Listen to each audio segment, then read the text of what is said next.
গাঁও পঞ্চায়তৰ AP member nominee. আজি অন্তত দুখৰ বিষয়। আমি আৰু কলা দিৱস বুলি ক'ব লাগিব আপোনাৰ দলগাঁও সমষ্টিৰ কাৰণে, কলা দিন বুলি ক'ব লাগিব। কাৰণ আমি জনপ্ৰতিনিধি হৈ নিৰ্বাচিত হৈছোঁ ৰাইজৰ ভোটৰ দ্বাৰা। ৰাইজে আমাক ভোট দি পেলাই জনপ্ৰতিনিধি হিচাপে নিৰ্বাচিত কৰি পঠাই দিছে। এতিয়া আমাৰ পঞ্চমজন বিত্তীয় আয়োগৰ নীতি নিৰ্দেশনা অনুসৰি প্ৰত্যেকখন জিপিৰে জনসংখ্যা অনুপাতে আমাৰ আঁচনিখন আমন্ত্ৰিত দিব লাগে ধনখিনি। আমাক এইটো ক্ষেত্ৰত সক্ষম কৰা হৈছে। কিছুমান জিপিত যদি 20 লাখ পাইছে, কিছুমান জিপিত আপোনাৰ 4 লাখ পাইছে, 2 লাখ পাইছে, এনেকৈ দিয়া হৈছে। এতিয়া উদাহৰণস্বৰূপে মই তথ্য সহকাৰে কৈ আছোঁ। মোৰ প্ৰথম স্কিমখন আছিল বৰবাগান ইম্প্ৰুভমেণ্ট ৰুট অফ চেণ্ট গেবেল, বৰবাগান তিনিআলি টু নুৰ হোসেন হাউচ। এইটো হামিদুৰ ৰহমান ছাৰ ভিডিঅ'ৰ আগত আমাৰ ৰূপা বাইদেউ ভিডিঅ' আছিল, তেখেতে এপ্ৰিল এখন দি থৈ গৈছিল। এইখন ভিডিঅ' চাৰ্জ লৈ পেলাই সেইখন কামেই হোৱা নাই। এপ্ৰিল পোৱা হৈছে, কমিটিখন বনোৱা হৈছে, নিৰ্মাণ কমিটি।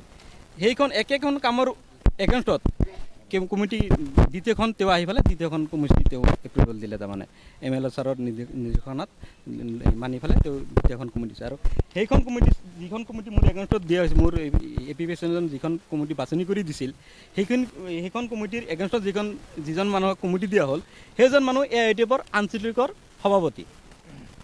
এতিয়া জনপ্ৰতিনিধি হৈ পেলাই ৰাইজে আমাক ভোট দি পেলাই পঠাই দিছে ৰাইজৰ উন্নয়নমূলক কামৰ হৈকে মাত মাতিবৰ কাৰণে বা উন্নয়নমূলক কাম কৰাৰ কাৰণে।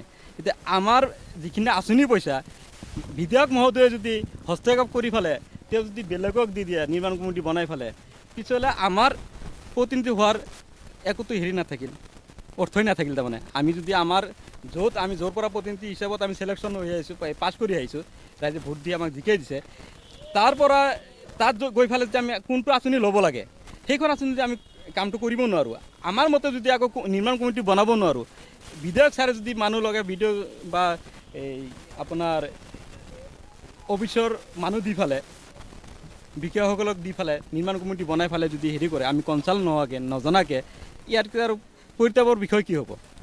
মই আপোনালোকৰ মিডিয়াৰ জৰিয়তে মই আমাৰ মুখ্যমন্ত্ৰী ডাঙৰীয়াক অনুৰোধ কৰিব বিচাৰিম, উচ্চ পৰ্যায়ৰ বিষয়াক দি পেলাই উচ্চ পৰ্যায়ৰ তদন্ত হ'ব লাগে এইটো বিষয়ৰ ওপৰত। তাৰমানে আমি ন্যায়টো পাব লাগে। আমাৰ দলগাঁও শিয়ালমাৰী উন্নয়ন খণ্ডত যিখিনি পইচা আমাক এলটমেণ্ট দিছে, সেই এলটমেণ্টৰ টকাখিনি এটা গাইডলাইন মতে চৰকাৰে 2011 চনত এটা গাইডলাইন আইন পাছ কৰিছে। সেই গাইডলাইন মতে আমাৰ এই আঁচনিৰ ধনখিনি আমাৰ এক্সিকিউটিভ মিটিং হ'ব। মিটিঙত সভানেত্ৰীগৰাকীয়ে আমি মুঠ 15জন সদস্য, 15জন সদস্যৰ মাজত সভানেত্ৰীগৰাকীয়ে আমাক জনাব যে 15ৰ ইমানৰ টকা আহিছে। টাইট আৰু 15ৰ দুটা ভাগ থাকে। টাইটৰ 60% যিমান টকা আহে তাৰে 60% টাইটৰ আৰু 40% আনটাইটৰ।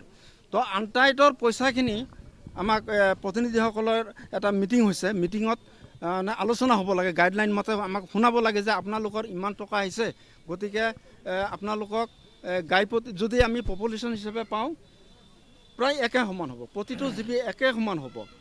আৰু এইটো নিয়মে হয় পপুলেশ্যন হিচাপে দিব, নহ'লে ইকুৱেলিটি হিচাপে আমাক এই টকাখিনি বণ্টন কৰিব।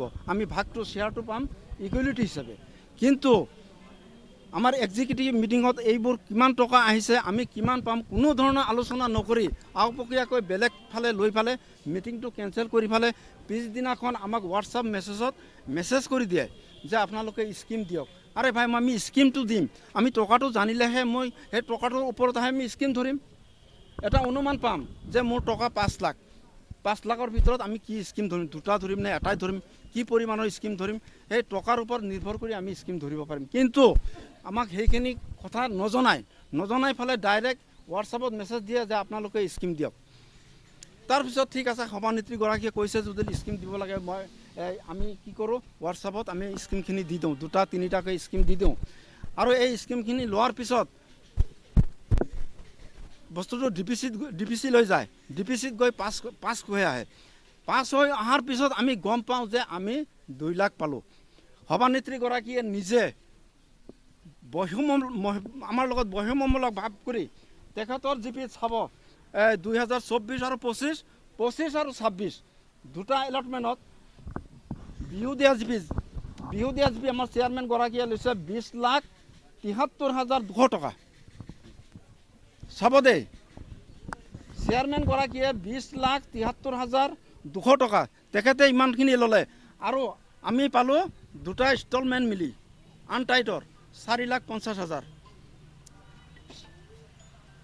নগাজান জিপি চাওক, নগাজান জিপিত 9,36,000 টকা পালে, 9,36,550 টকা। শ্বেৰপুৰ জিপিয়ে পালে 9,20,000 টকা। আমি পালোঁ 4,50,000 টকা। গতিকে গাইডলাইন মতে, এজ পাৰ গাইডলাইন মতে আমি ইকুৱেলিটি হিচাপে পালে আমি কিমান পালোঁ হয়? আমিতো গাইডলাইন মতে ইকুৱেলিটি নাপালোঁ বা পপুলেশ্যন হিচাপেতো আমি টকাখিনি ভাগ নাপালোঁ। ইমান বৈষম্য। বালাবাৰী জিপিয়ে পালে দুটা ইনষ্টলমেণ্টত 3.5 লাখ টকা। গতিকে আমি সেইটোৱে আমাৰ দাবী, সেইটোৱে আমাৰ লগত ইমান বৈষম্য কিয়?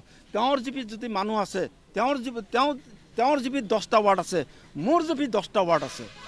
তো মোৰ 10টা ৱাৰ্ডত আমি টকা পাওঁ 4.5 লাখ, আৰু তেওঁৰ জিপিত পায় আনটাইটৰ 20,73,000। আৰু টাইটৰ ক্ষেত্ৰত টাইট আৰু আনটাইট মিলি চেয়াৰমেনগৰাকীয়ে লৈছে 33 লাখ। শ্বেৰপুৰ জিপিয়ে লৈছে প্ৰায়, মই তথ্যটো দি আছোঁ, টাইটৰ তথ্যটো মই দি আছোঁ, অনুমানিক প্ৰায় 27 লাখ। আৰু এটা জিপিয়ে পাইছে 26 লাখ। আমি পালোঁ 4.5 লাখে।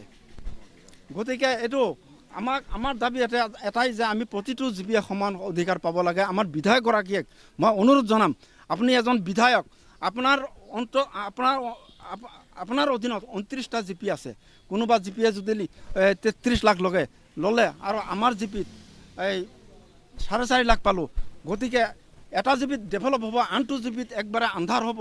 এইটো কেনেকুৱা নীতি, কেনেকুৱা নিয়ম? আপুনিতো এটা গাৰ্জেন, আমাৰ দলগাঁও সমষ্টিৰ এজন গাৰ্জেন থকা ক্ষেত্ৰত এটা জিপি ডেভেলপমেণ্ট হ'ব, কেইটামান জিপি ডেভেলপমেণ্ট হ'ব, বাকী জিপিখিনি মানে ডেভেলপাৰৰ পৰা আমি আবণ্টিত ধনৰ পৰা আমি কিয় বঞ্চিত হ'ম? আমাৰ দাবী সেইটোৱে, যাতে আমি সম অধিকাৰ পাওঁ।